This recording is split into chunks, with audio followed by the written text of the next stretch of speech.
हरे कृष्णा प्यारे विद्यार्थियों, प्यारे बच्चों, आज हम डिस्कस करने जा रहे हैं फैब 2024 का करंट अफेयर्स।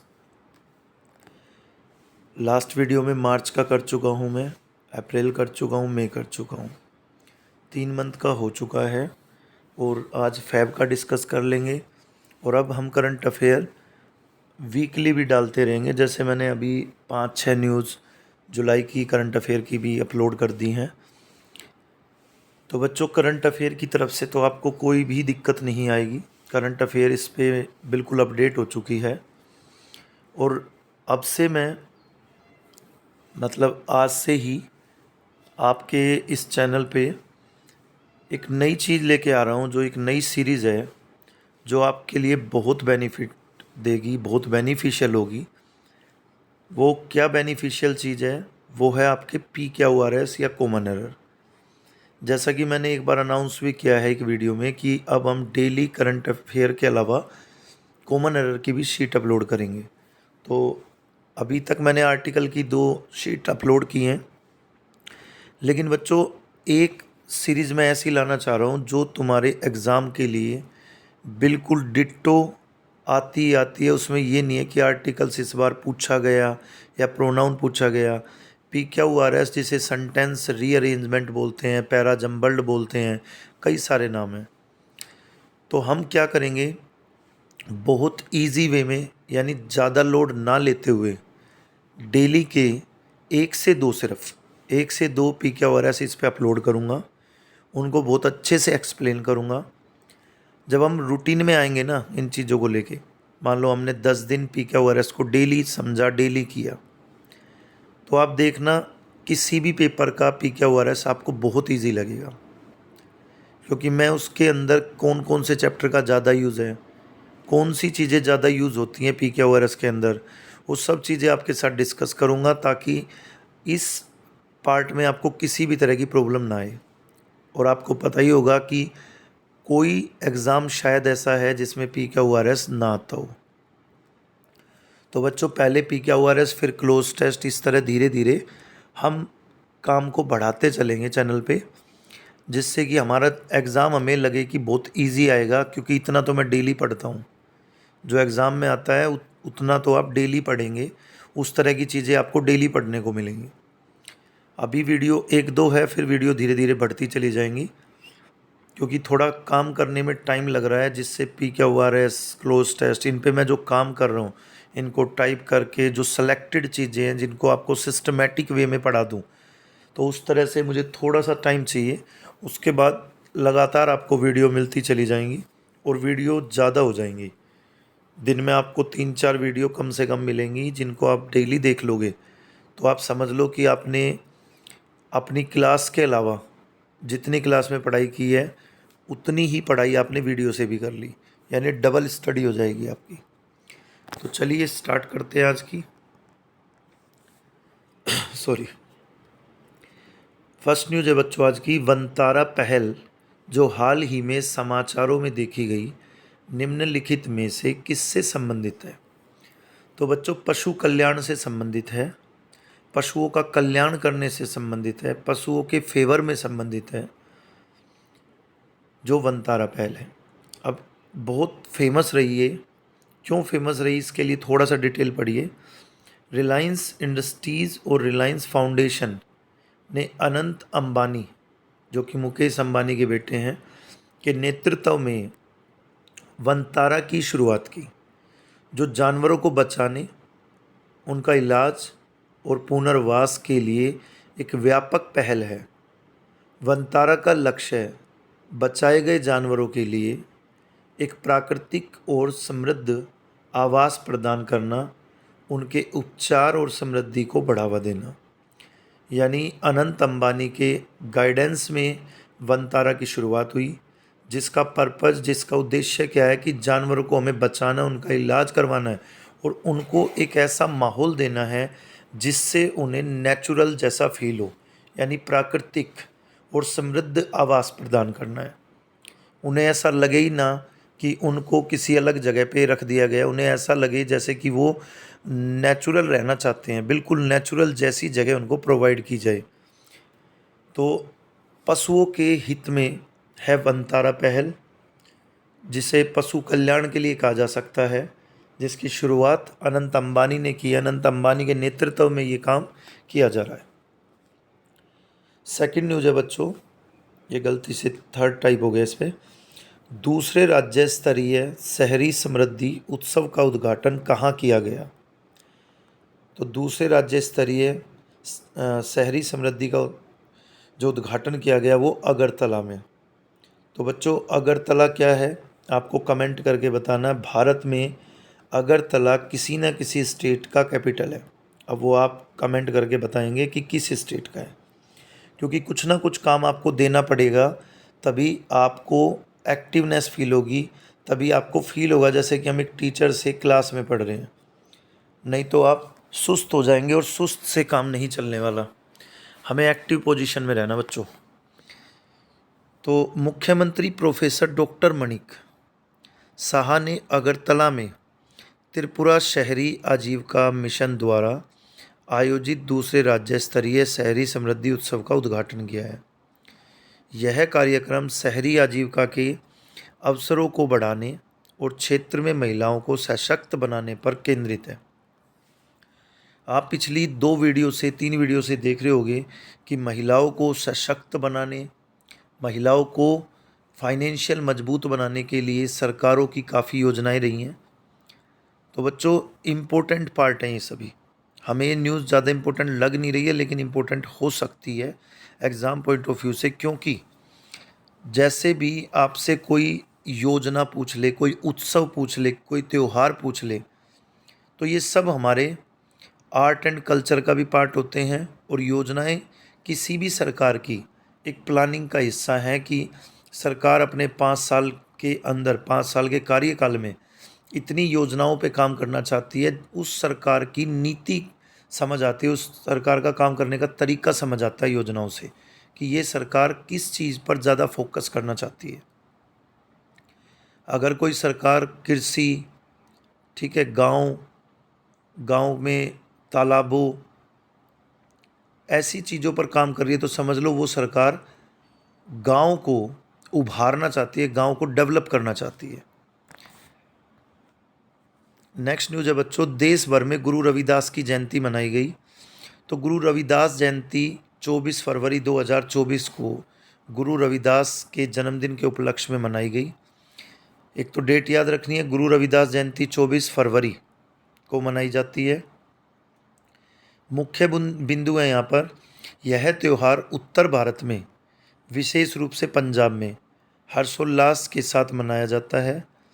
यह दिन भारतीय कवि संत रविदास के जन्मदिन का प्रतीक है और माघ पूर्णिमा को मनाया जाता है। तो रविदास जो कि भारतीय कवि संत हुए हैं, बहुत ही फेमस, बहुत ही पॉपुलर संत हुए हैं, उनके लिए पंजाब में बहुत खुशी से मनाया जाता है ये दिन, जो कि 24 फरवरी को मनाया जाता है। गुरु रविदास कौन थे? तो बच्चों गुरु रविदास या कह लो भगत रविदास एक प्रसिद्ध संत थे, जिन्हें भक्ति आंदोलन में उनके योगदान के लिए याद किया जाता है। वे संत कबीर के समकालीन थे। संत कबीर का तो नाम हम सबने सुना ही है। तो ये संत कबीर के समकालीन थे और इनका योगदान भक्ति आंदोलन में बहुत रहा है।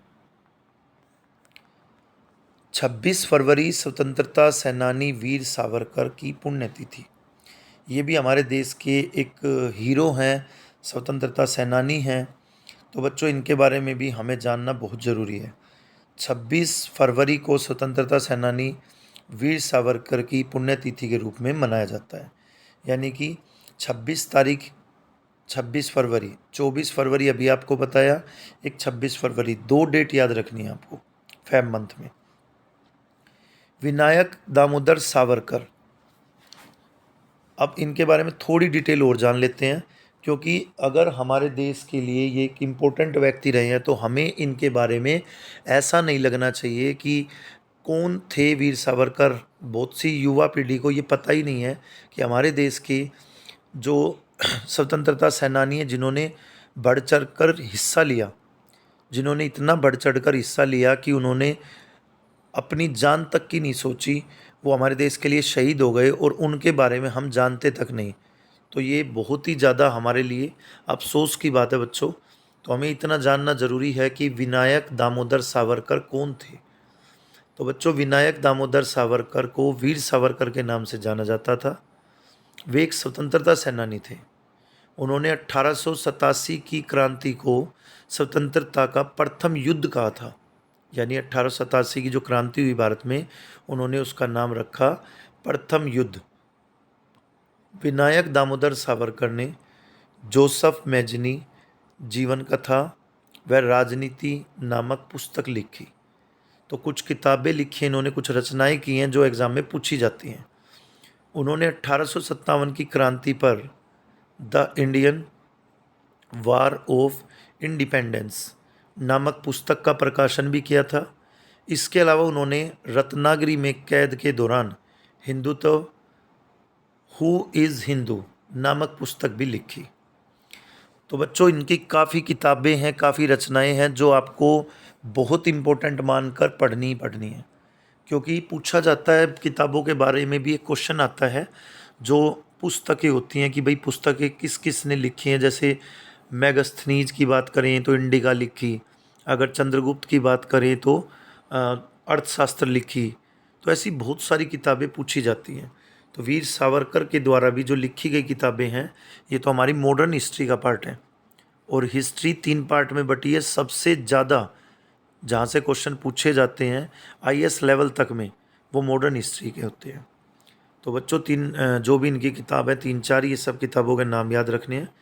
हालांकि वे हिंदू महासभा के संस्थापक नहीं थे, परंतु वे 1937 से 1943 के बीच हिंदू महासभा के अध्यक्ष रहे। उनके सम्मान में अंडमान व निकोबार के पोर्ट ब्लेयर, जो कि राजधानी अंडमान निकोबार की, पोर्ट ब्लेयर के हवाई अड्डे का नाम वीर सावरकर अंतर्राष्ट्रीय हवाई अड्डा रखा गया।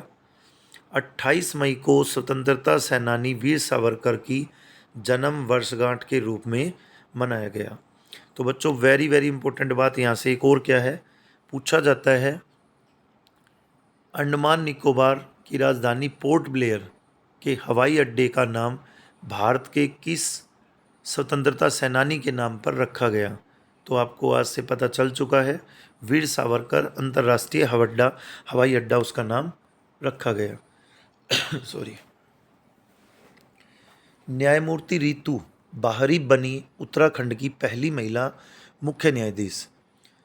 तो राज्यपाल लेफ्टिनेंट जनरल गुरमीत सिंह ने राज्य भवन में न्यायमूर्ति बारी को उत्तराखंड उच्च न्यायालय की पहली महिला मुख्य न्यायाधीश के रूप में शपथ दिलाई।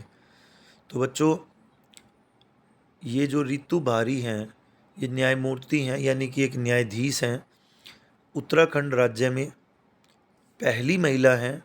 आपको पॉलिटिकल में ये बातें पढ़ने को मिलेंगी कि किसी भी राज्य का, अगर किसी भी राज्य के हाई कोर्ट में जो जजों की यानी न्यायाधीशों की जो नियुक्ति होती है, उसमें किस किस की भूमिका होती है, उसको कौन नियुक्त करता है, उसको कौन शपथ दिलाता है, उसका किस तरह सिलेक्शन होता है। तो ये सब पॉलिटिकल का पार्ट है। अभी करंट में सिर्फ इतना लोड लेना है हमें कि रीतू बारी किस राज्य से रिलेटेड है। फिलहाल उत्तराखंड की पहली मुख्य न्यायाधीश है ये। तो बच्चों, पहली महिला मुख्य न्यायाधीश है, सॉरी। लाल कृष्ण आडवाणी को भारत रत्न से सम्मानित किया जाएगा। भारत रत्न, जो कि भारत का एक बहुत बड़ा अवार्ड माना जाता है, उससे सम्मानित किया जाएगा लाल कृष्ण आडवाणी को। तो लाल कृष्ण आडवाणी का जन्म 8 नवंबर 1927 को कराची, जो कि ब्रिटिश भारत अब पाकिस्तान में था, यानी कराची कभी भारत में हुआ करता था, जिसे हम भारत नहीं बल्कि ब्रिटिश भारत कहते थे, जो कि गुलाम भारत था। तो गुलाम भारत के समय पे कराची भारत में ही पड़ता था, लेकिन बंटवारे के दौरान कराची पाकिस्तान के हिस्से में आ गया। वह एक सिंधी हिंदू परिवार से थे। आडवाणी ने कराची के सेंट पैट्रिक हाई स्कूल में पढ़ाई की और बाद में हैदराबाद सिंध में डीजी नेशनल कॉलेज में पढ़ाई की। विभाजन के बाद उनका परिवार बम्बई चला गया, जहां उन्होंने सरकारी लॉ कॉलेज से कानून की डिग्री पूरी की। ये बच्चों थोड़ा सा 4-5 लाइन में मैंने थोड़ी डिटेल बता दी इनकी, थोड़ा सा इनकी पृष्ठभूमि क्लियर कर दी कि ये कहाँ से थे और इनको क्या मिलने वाला है अभी, भारत रत्न। अच्छा, पुरस्कार और मान्यता की बात करें तो आडवाणी को 2015 में भी पद्म विभूषण से सम्मानित किया जा चुका है। 1 फरवरी बच्चों कल्पना चावला की पुण्यतिथि। कल्पना चावला का नाम मेरे ख्याल से हर बच्चा जानता होगा, और अगर नहीं जानते हो तो इस न्यूज़ के बाद जान जाओगे। आज 1 फरवरी 2024 को भारत की पहली महिला अंतरिक्ष यात्री, दोबारा मैं इस बात को बोल रहा हूँ, ध्यान से समझना, भारत की पहली महिला अंतरिक्ष यात्री, यानी कि अभी जैसे हमने पढ़ा कि उत्तराखंड की पहली महिला न्यायाधीश, तो ये भारत की पहली महिला अंतरिक्ष यात्री थी कल्पना चावला। तो इनकी पुण्यतिथि मनाई जाती है। 1 फरवरी 2003 को स्पेस शटल कोलंबिया पृथ्वी के वातावरण में प्रवेश करते समय नष्ट हो गई थी। तो जो कोलंबिया थी वो पृथ्वी के वातावरण में जैसे ही एंट्री की तो वो नष्ट हो गई थी। इस दुर्घटना में कल्पना चावला समेत सभी 7 अंतरिक्ष यात्रियों की मृत्यु हो गई थी बच्चों। तो ये बड़ी दुखद घटना थी हमारे देश के लिए, क्योंकि जो कोलंबिया था, उस कोलंबिया नाम के यान के अंदर जब पृथ्वी की तरफ वो बढ़ रहा था तो वो नष्ट हो गया, वो एक तरह से ख़त्म हो गया, और उसमें हमारे जो देश के 7 अंतरिक्ष यात्री और कल्पना चावला जी जो थी वो साथ में उनकी मृत्यु हो गई। कोलंबिया पृथ्वी पर लैंड करने से केवल 16 मिनट दूर था। आप खुद सोच के देखिए, जब हम अपने लक्ष्य या अपने टारगेट से बहुत ही कम डिस्टेंस पे रहते हैं और तब ऐसा हो जाए, तो बस बताया या कहा नहीं जा सकता कि किस लेवल का दुख होता है। तो बच्चों, कल्पना चावला भारत की पहली महिला अंतरिक्ष यात्री थी। बहुत बार पूछा जाता है, इसे विविध में पूछा जाता है क्वेश्चन को। जैसे बहुत क्वेश्चन ऐसे हुए हैं कि भारत की पहली आईपीएस, भारत की पहली महिला प्रधानमंत्री, तो इसी तरह भारत की पहली अंतरिक्ष यात्री पूछ ले महिलाओं में तो नाम आपको पता चल चुका है। तो प्यारे बच्चों, जो न्यूज़ फैब की इम्पोर्टेंट थी वो 5-7 ही हैं। 5-7 ही न्यूज़ ऐसी हैं जो बहुत इंपॉर्टेंट लगी। बाकी एक वीडियो और अपलोड करूँगा मैं आज शाम तक ही फैब की, जिसमें फैब के सभी दिवस डालूँगा मैं। जो भी फैब में दिवस होते हैं, जो दिन होते हैं, कि 4 फरवरी को क्या मनाया जाता है, 10 फरवरी को क्या मनाया जाता है, वो एक इम्पोर्टेंट पार्ट है। तो आप उसको भी इसके साथ साथ याद कर लेना। फैब मंथ हमारा इतना ही पढ़ना है आपको। आप इस पूरे को ऐसे ही पढ़ते जाओ जितनी न्यूज़ आपको दी जा रही हैं, नोट्स बनाते जाओ प्रॉपर। उसके बाद जैसे ही 1 ईयर तक की करंट कंप्लीट हो जाएगी, मैंने आपको पहले भी बताया है कि मैं जो मेन लाइनें हैं, मेन पॉइंट्स हैं, उनको एक बार फिर हाईलाइट करूँगा, हर चीज़ को एक बार फिर बताऊँगा। हम इसको पूरे को एक रिवीजन तौर पे भी लेंगे। तो बच्चों, आज के लिए इतना ही काफ़ी है फैब का। कल से, बल्कि आज शाम को, रात को ही कोशिश रहेगी डालने की, नहीं तो कल सुबह से ही आपको एक PQRS की शीट पक्का मिला करेगी, जिसमें PQRS होंगे 2 हो सकते हैं, 1 हो सकता है, 2 से ज़्यादा नहीं, क्योंकि हमें लोड नहीं लेना है। सबसे पहली बात होती है, हमें अगर हम पे लोड पड़ा तो हमारी सोचन शक्ति उतना काम नहीं करेगी जितना उसे करना चाहिए। आपने अक्सर देखा होगा कि अगर आप क्लास या घर में हैं तो आप इजीली बहुत सारे क्वेश्चन बना लेते हैं, लेकिन कई बार उसी तरह का क्वेश्चन एग्ज़ाम में जाने के बाद, एग्ज़ाम का जब माहौल होता है जहाँ पे एक टीचर बार बार आपके डेस्क के आसपास से जा रहा होता है, आ रहा होता है, बच्चे सभी साइलेंट होते हैं, सबके फ़ोन जमा हो जाते हैं, तो उस तरह के माहौल को देखकर आपको लगता है कि कुछ आज स्पेशल हो रहा है, और वो स्पेशल आपको थोड़ा सा स्ट्रेस में ले जाता है। तो हमें लोड नहीं लेना है बस। अगर हमने लोड लिया तो लोड लेने के बाद हम स्टडी का लोड लेंगे ही नहीं। स्टडी को आप बहुत ईजीली, बहुत ही मज़े में पढ़िए, आनंद लेके पढ़िए कि आज मुझे केवल 2 PQRS पढ़ने हैं, बस इनफ। हाँ, वो 2 मुझे 100 आने चाहिए, उन 2 में मुझे कोई बीट ना कर पाए। उन 2 PQRS में मुझसे ज़्यादा कोई जानने वाला नहीं होना चाहिए, बस। आप इस तरह के टारगेट सेट करेंगे ना माइंड में, तो कभी भी मार नहीं खाएंगे किसी भी एग्ज़ाम के लिए। चलिए, हरे कृष्णा बच्चों।